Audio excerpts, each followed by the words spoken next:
예, 뭐 우리 그런 거 있죠. 깨진 유리창의 법칙이라는 거 있죠. 집이 이렇게 유리창 하나 깨져 놨더니 여기다가는 뭐 버려도 되는구나. 그래가지고 깨진 유리창 하나가 있는데 거기다가 잠깐 쓰레기도 버리고 또 옆에 것도 또 깨버리고 뭐 그러는 거 있죠. 그러니까 작은 거 하나를 빨리빨리 처리하지 않으면은 잠깐 커진다 뭐 그런 뜻이겠죠. 그래서 제거를 할 때 보면은 제일 먼저 뭐부터 해야 되느냐, 청소부터 해야 돼요. 예, 그래서 모든 건 대청소부터 시작하는 겁니다. 청소할 때부터 시작되고 낙서 지우기부터 시작을 해야 돼요. 그죠? 그리고 우리 아이들도 키울 때 얘네들 뭐부터 변화시켜야 되냐면 게임 끊는 것부터 시켜야 돼요. 그죠? 그것부터 시키면은 작은 것 같지만 거기서부터 삶이 다 바뀌어 버린다고. 깨자마자 신문 보는 사람도 있잖아요. 뭐 이렇게 인터넷 같은 걸로. 근데 하나님 말씀을 듣는 거. 이게 작은 것 같이 보이지만 그게 인생 바꿔 버리는 거거든요. 처음에 뭐가 들어가야 되느냐. 우리 음식도 그렇지 않습니까? 빈속에, 공복에 어떤 음식 순서로 들어가느냐에 따라서 건강이 달라진다 그러잖아요. 똑같이 먹어도. 똑같이 깨진 유리창의 법칙, 이거는 똑같다고 생각합니다. 우리가 사후랑에 대해서 오늘 이제 사역을 다 마치고 난 다음에 한번 점검을 해야 될 텐데, 사후랑이 무너지게 된 게 전조 증상이 있었다는 것입니다. 하루아침에 무너지는 게 아니거든요.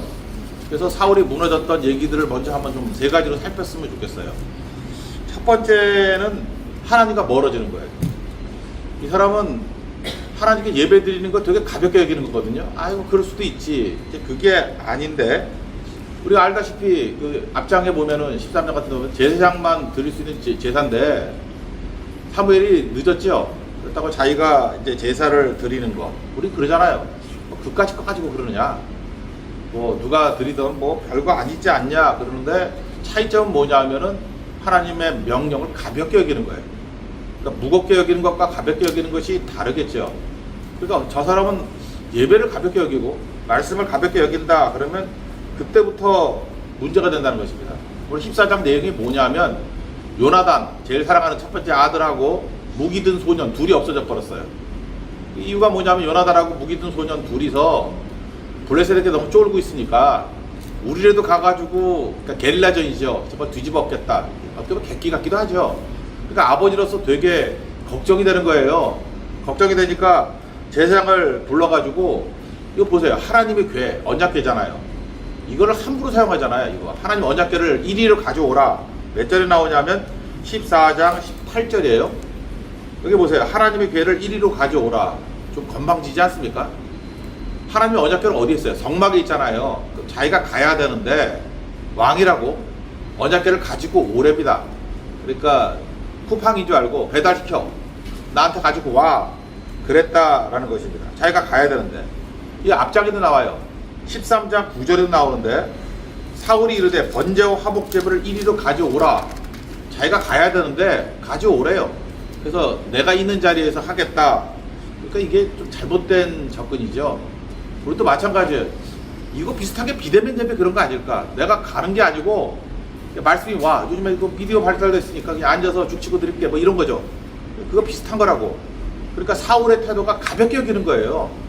분주하게 가냐, 그냥 가볍게 유튜브로 듣지 뭐 그렇게 복잡하게 하냐, 나한테 갖고 와. 시간이 가면 갈수록 점점 우리가 자기 편의주의, 자기 중심이 될 가능성이 크다라는 것입니다. 근데 여기 또 하나 문제가 뭐냐면, 머리에서 보니까 요나단하고 무기 든 소년이 게릴라전을 펴는데 이기거든. 보니까 다 보이는 데잖아요. 이기거든요. 어떤 일이 벌어지느냐 하면은 그 19절 한번 보세요. 19절 보시면은, 사울이 제사장에게 말할 때 블레셋 사람들의 진영에서 소동이 점점 더한지라. 둘이 왔는데 많이 쳐들어온 줄 알고 자중질환이 벌어진 거예요. 자기들이 싸우고. 그랬더니 제사장에게 이르되 내 손을 거두라. 원래 뭐 하려고 그랬어요? 번제 드리고 예배 드리고 기도하려고 그랬잖아요. 근데 보니까 자기 아들하고 무기 든 소년이 이기는 거야. 그러니까 이걸 현대인 버전 같은 데 보니까 뭐라 그러냐 하면은, 기도할 필요 없다, 그만두라, 이렇게 번역해놨어요. 참 특이하죠, 이 사람은. 그러니까 급할 때는 기도해요.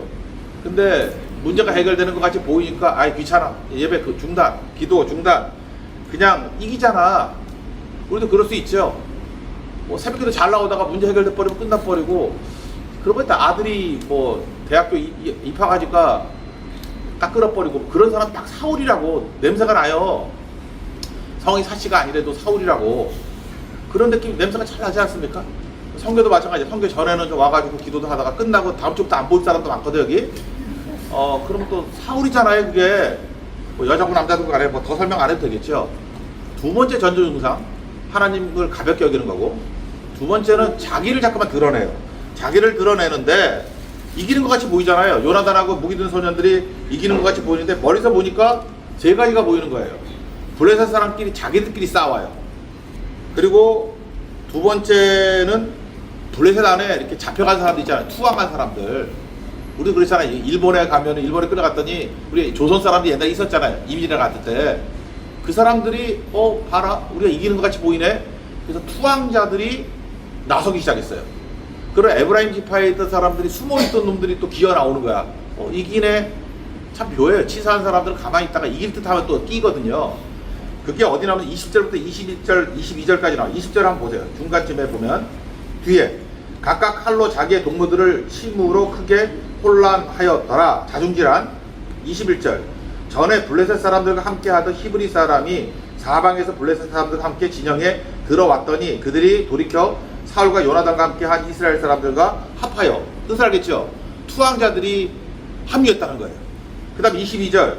에브라임 산지에 숨었던 이스라엘 모든 사람도 블레셋 사람들이 도망함을 듣고 싸우러 나와서 그들을 추격하였더라.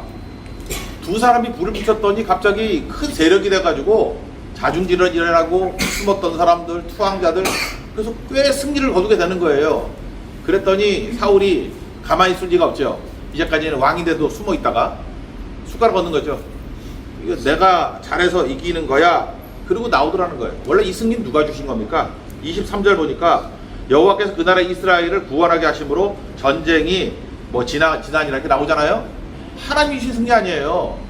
그런데 잘 보세요. 하나님이 영광을 가로채는 거죠. 내가 잘나가지고 한다라고 해서 숟가락 얹는 모습이 드러나게 되더라는 것입니다. 우리도 그래요. 뭐 다 이루고 난 다음에 은근히 내가 가서 잘 된 거야. 뭐 내가 해서 잘 된 거야. 나 아니면 누가 하리. 자기를 드러내는 거야. NIBC. 내가 죽고 예수가 살아야 되는데 사울하고는 이런 조짐이 보이더라는 거예요. 저 역사를 보니까 우리 독립선언에 33인이 사인했죠.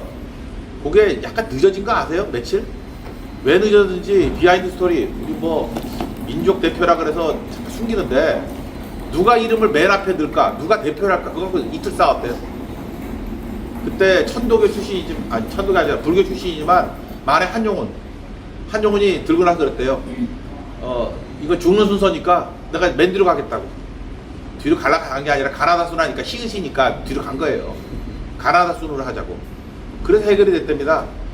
그래서 잘 보세요. 그 일제하고 싸울 때도 누가 이름이 앞에 가느냐, 누가 대표인가.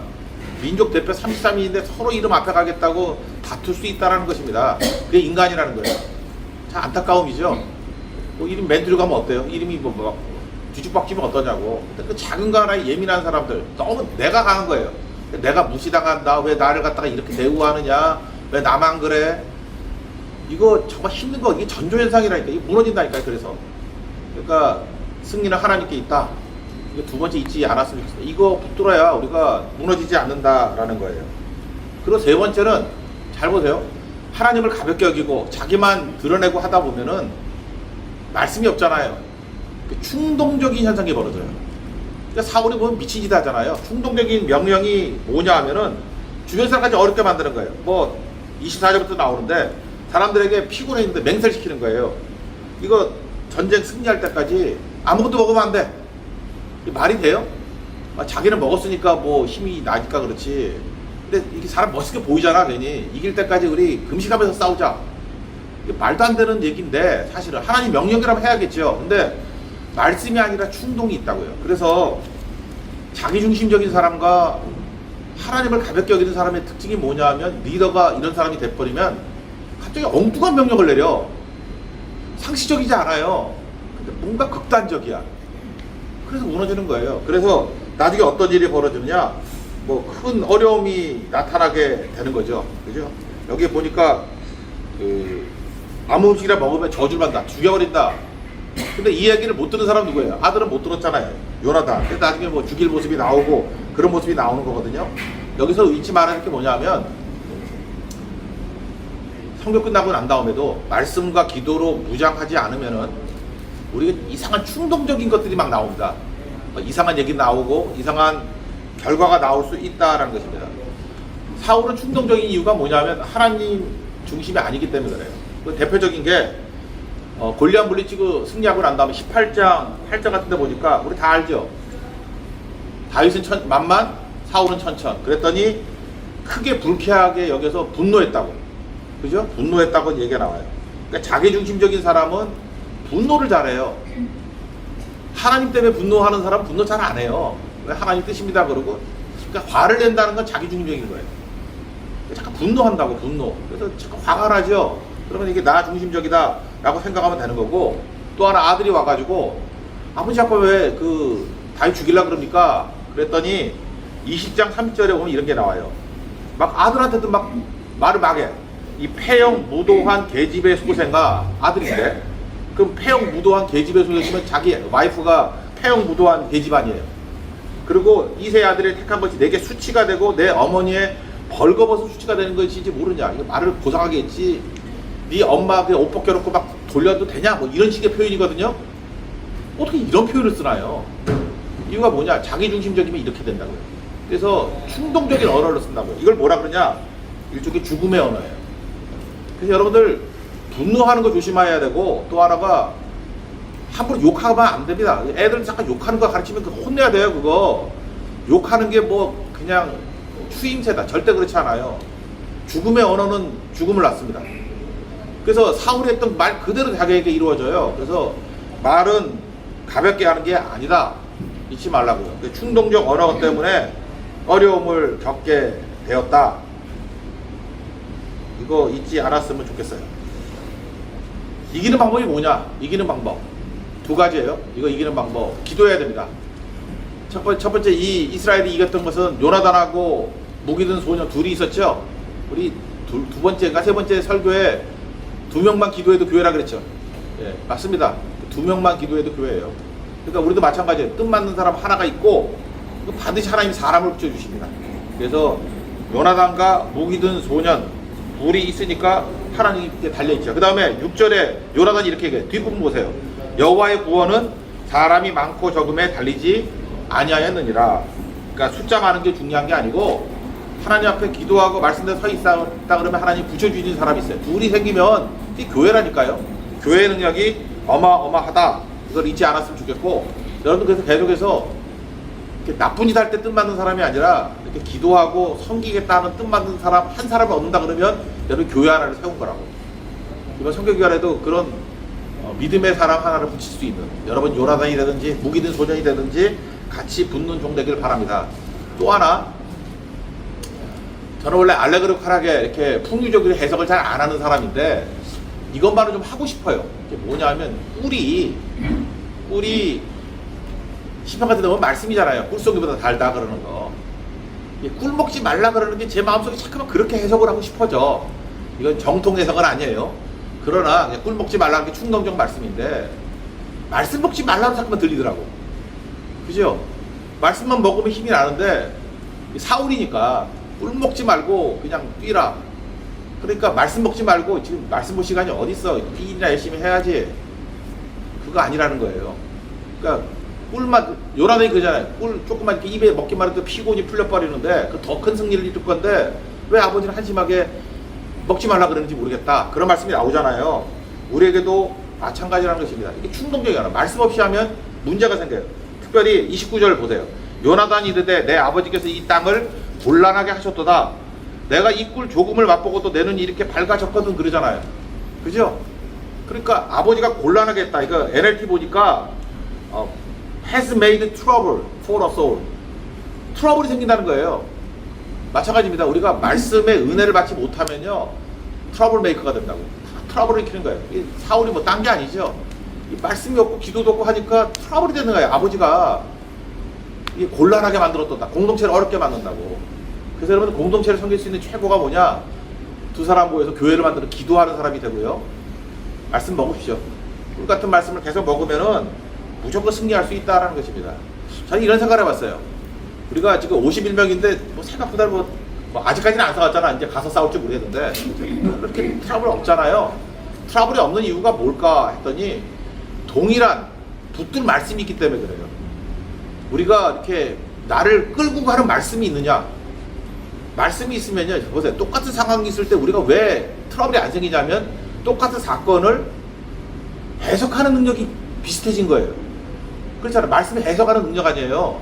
똑같은 일이 벌어지는데 해석을 같이 하는 거야. 그리고 내가 죽고 말씀이 중심으로 하니까 일치가 되는 거잖아요. 이게 교회라고요.